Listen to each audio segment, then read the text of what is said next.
¿Somos acaso la generación de jóvenes sin casa? ¡Sí! ¡Sí! Oye, sí, la respuesta es sí.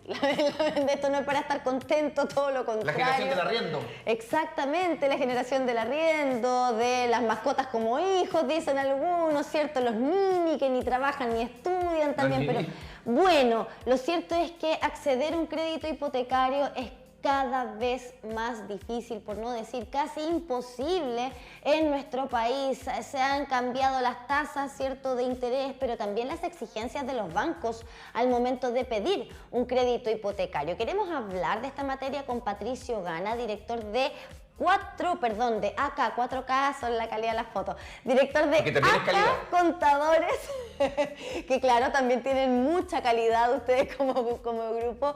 ¿Cómo estás, Patricio? Bienvenido a Matinal Nuestra Casa y feliz 2024. Gracias también para ustedes, Camila, Luis, un gusto saludarlos. Sí, va a tener harta pega el contador este 2024 ahí a propósito de varias situaciones, varios cambios, varias propuestas. Pero claro, estamos con este tema de el cumplir el sueño de la casa propia, donde hay una generación, como dice Camila, que dice, la verdad es que yo ya no alcancé, prefiero seguir arrendando. Pero claro, tal vez las tasas podamos renegociar, pero hay una realidad con el precio de las viviendas y las peticiones a propósito que menciona Camila de los bancos para prestarte un crédito también. Así es. Bueno, podemos conversar hoy día desde diferentes puntos de vista, porque nosotros también, como acá contadores, tenemos clientes inmobiliarios que construyen edificios y también nos toca asesorar a clientes, también tenemos mucha conexión con los bancos para ayudar al cliente a conseguir sus créditos hipotecarios. Entonces, tenemos diferentes visiones que podemos conversar hoy día. Lo primero es entender de que efectivamente lo que hemos vivido en el último tiempo, esta situación de tener altos niveles de inflación, implican las consecuencias que estamos viviendo. La verdad es que nos empobrecemos como país. Por eso es tan mala la inflación y por eso hay que combatirla a como de lugar. Eso es lo primero. Entonces, ¿qué nos ha ocurrido hoy día? De que nuestros ingresos han perdido valor en función de las cosas. Y dentro de esas cosas están los valores de las propiedades. Nos hemos empobrecido en ese sentido. Entonces, hoy día, los mismos sueldos que tenemos no nos alcanzan para comprar las propiedades donde los jóvenes, especialmente hoy día, que todavía no han podido comprar, quieren y necesitan para vivir. Sí. A eso le sumamos nuevas exigencias de los bancos y todo se conjuga justamente para que estemos viviendo una crisis inmobiliaria. Las inmobiliarias también están en crisis, las inmobiliarias quieren vender, pero los bancos tampoco se arriesgan a prestar plata en situaciones de alto riesgo. Y por lo tanto suben sus condiciones. Sí, bueno, uno puede comprender las razones que tenga la banca en este caso, ¿cierto?, para subir las exigencias, pero hasta por ahí también, porque en el fondo la realidad país es totalmente distinta. Hoy día los sueldos que te exigen para poder entregarte un crédito distan mucho del promedio nacional, que está en ¿cuánto? ¿600.000 pesos? En promedio, claro. Más o menos. Claro, cerca de 700.000 pesos. Cerca de 700.000 pesos, con un sueldo mínimo que ya está en 500.000 pesos. O sea, la realidad de Chile cambió absolutamente con respecto a los sueldos. Y lamentablemente, hoy día, para poder entregarte un crédito hipotecario para una vivienda de ¿cuántas? 2.500 UF, por ejemplo. Que es una vivienda, digamos, para que puedan vivir dos personas, porque de ahí para abajo son un espacio chiquitito. Está ya por Hablemos lo de menos 3.000 UF, sueldo por base, ejemplo. ya, está el sueldo base en 2 millones de pesos. Partiendo En claro, 2 millones de pesos. O sea, hoy día, ¿cuánta gente en Chile gana 2 millones de pesos? Ni complementar. Es que partamos de la base que esas 3.000 UF, de esas 3.000 UF, que son cerca de 120 millones de pesos, 118 por ahí, 116, la persona tiene que haber dado un pie. Supongamos de que que dio ese porcentaje de pie y le queda una deuda, un crédito hipotecario de 100 millones de pesos. Esos 100 millones de pesos son aproximadamente entre 500 y 530.000 pesos de dividendo mensual. Y los bancos lo que buscan es que en la cuota del dividendo, y esto es histórico, no lo han cambiado, no supere el 25% de la renta de la persona. Por lo tanto, si el dividendo es de 500.000, se busca un sueldo mínimo de 2 millones. Ahora, estos 2 millones pueden ser en forma individual o complementado con otro codeudor, en este caso. Pero así es como funciona y ha funcionado siempre así. ¿Cuáles son las condiciones que han cambiado hoy día?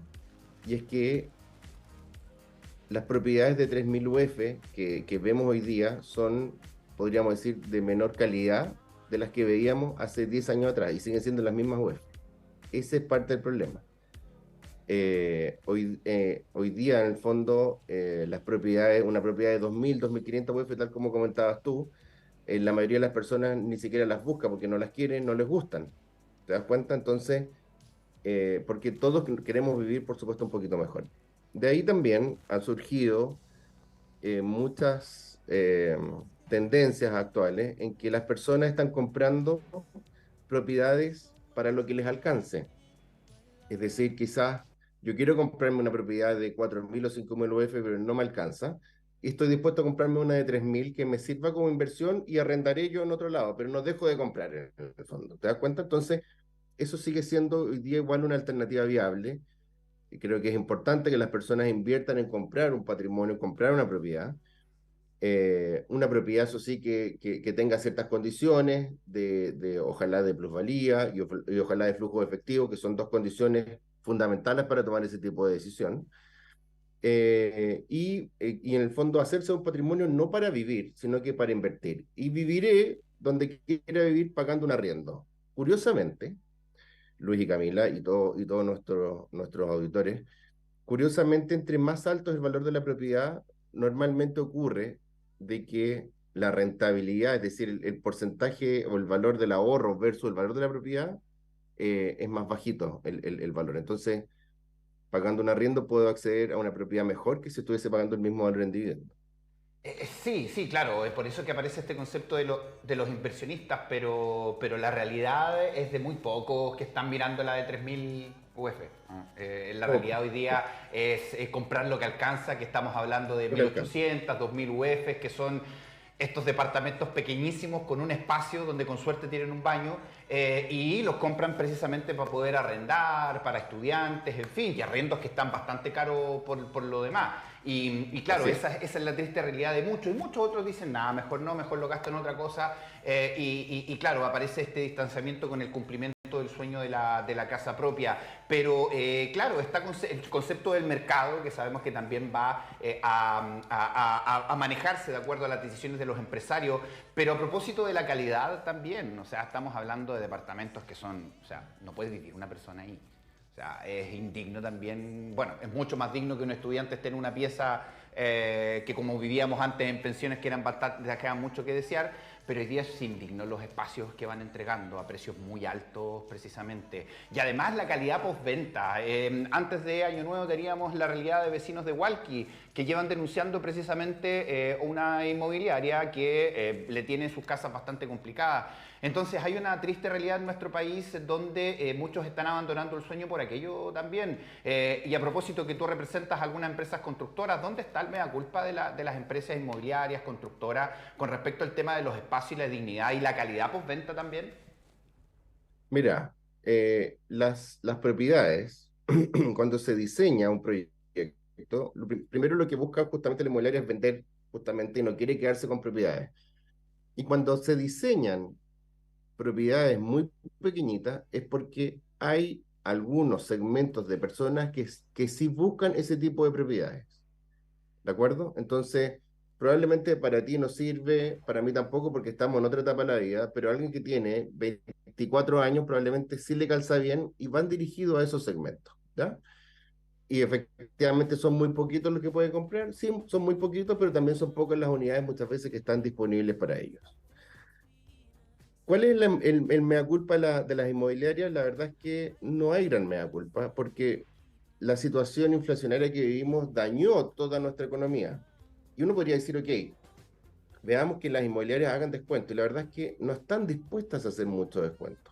¿Por qué? Imagínate, por ejemplo, una inmobiliaria que vende departamentos en, no sé, 200 millones de pesos y tiene un edificio con 100 departamentos y está dispuesto a hacer un descuento de 5 millones de pesos por departamento.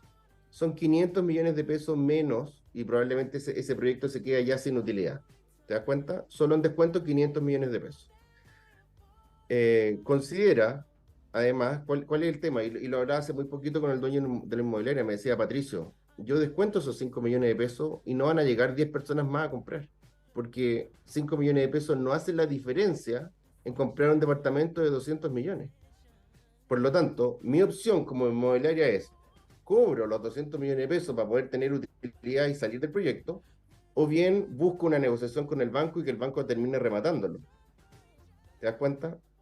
Pero si no, es como si él estuviera haciendo el trabajo del banco, descuenta 5 millones para tratar de vender, probablemente termina dañando a clientes que compraron un poquito más caro, en fin, y no es una gran solución, no van a llegar 50 personas más a comprar porque hay un descuento de 5 millones. Entonces, la situación es compleja, el costo de construcción está muy alto y eso ha hecho que los precios de las propiedades no hayan bajado. Todos esperábamos que tuviésemos bajas mucho más sustentables en el precio de las propiedades, en todo Chile. Y eso no ha ocurrido. Si bien es cierto, han habido momentos, hoy día yo creo que están en un momento piso, no creo que bajen más de lo que están hoy día las propiedades usadas. Las propiedades nuevas no han bajado y no bajan porque el costo de construcción es muy alto hoy día. ¿Te das cuenta? El costo de reposición del stock de las propiedades termina siendo demasiado elevado. Ahora, Patricio... Por eso no bajan y por eso es muy difícil que uno pueda prever que bajen en el futuro. Es más, nosotros, dentro del análisis que hacemos, que el 2027-28 va a venir una revalorización importante en el precio de las propiedades. Porque hoy día el índice de construcción está muy bajo, el índice de constructividad. ¿Y eso es beneficio o perjudica al ciudadano, al comprador?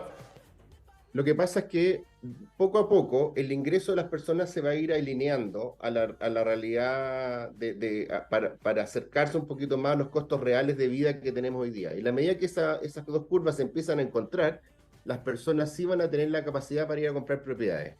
Pero nos vamos a dar cuenta en el 2028 de que como se ha venido construyendo menos, van a faltar propiedades. Y ahí es cuando probablemente suban el precio de este tipo de activos en 3 años más. Ahora, acá lo preocupante para muchos, Patricio, es que también hay una edad tope para ser atractivo para el banco. El banco ya ha pasado cierta edad, 35 años creo que es más o menos, te empieza a mirar con otros ojos para darte el crédito porque claro, en el fondo la cantidad de años que vas a tener que estar pagando ese préstamo no da con la expectativa de vida. Entonces ya el banco pasadito cierta edad no te pesca. Aunque o te presta menos. O te presta menos o derechamente no te presta, incluso si llegas con el sueldo que te piden.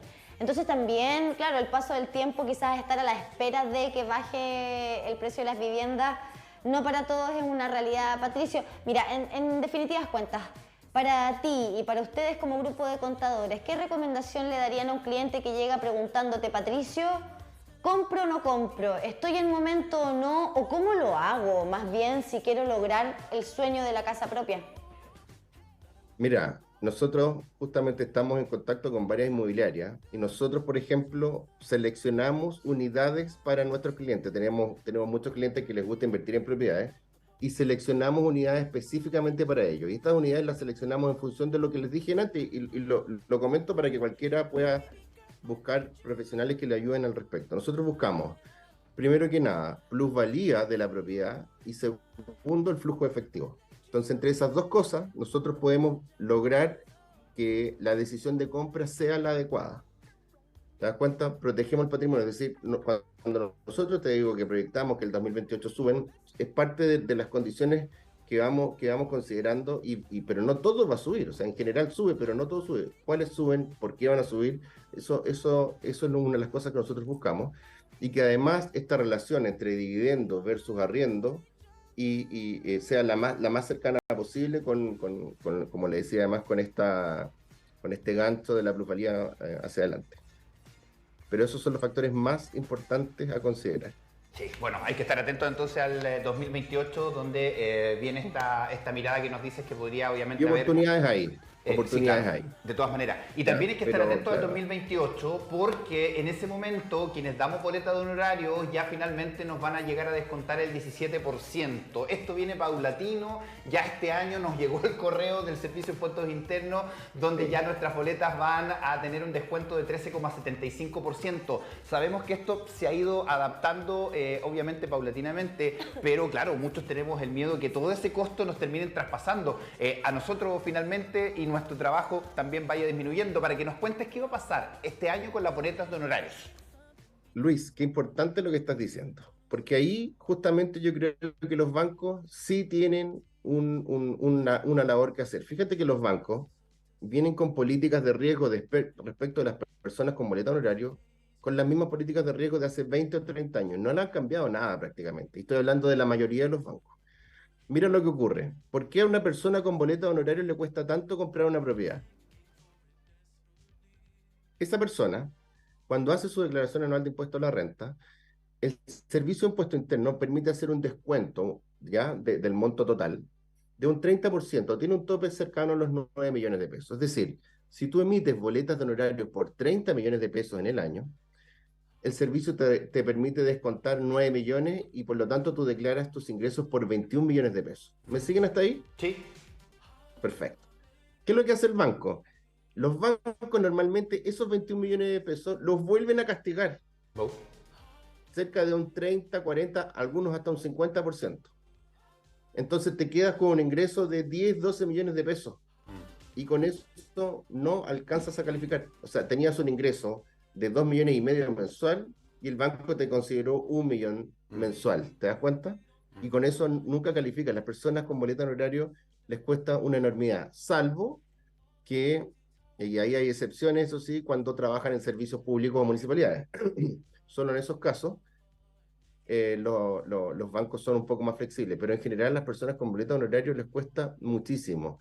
Terminan buscando generar una empresa que con los costos adicionales que eso tiene, para tratar de emitir factura y generar retiro, pero también esa tributación termina saliendo más cara porque pierden el beneficio que tenían del gasto presunto.